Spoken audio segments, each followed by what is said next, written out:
মোহাম্মদ আতিকুর রহমান আতিক, প্রতিষ্ঠাতা সভাপতি তুরাগ থানা বিএনপি এবং ঢাকা মহানগর উত্তর বিএনপির সাবেক যুগ্ম সাধারণ সম্পাদক। আমি ৫৩ নম্বর ঢাকা উত্তর সিটি কর্পোরেশনের বাসিন্দা।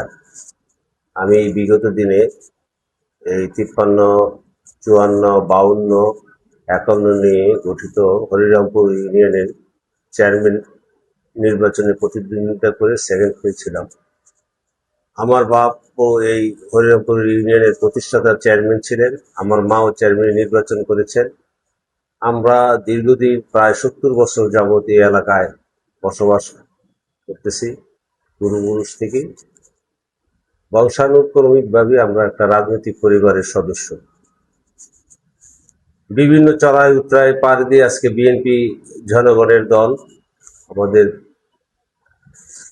প্রধানমন্ত্রী জনাব তারেক রহমানের নেতৃত্বে আজকে বিএনপি দেশের শাসনভার ক্ষমতা গ্রহণ করেছেন এবং জনগণের শাসন প্রতিষ্ঠা করার জন্য উনি আপ্রাণ চেষ্টা করতেছেন।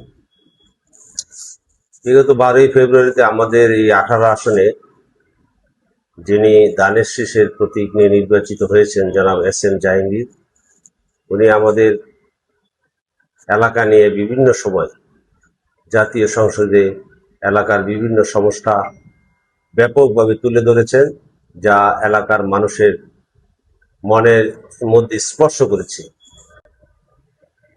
এবং আমাদের এই ৫৩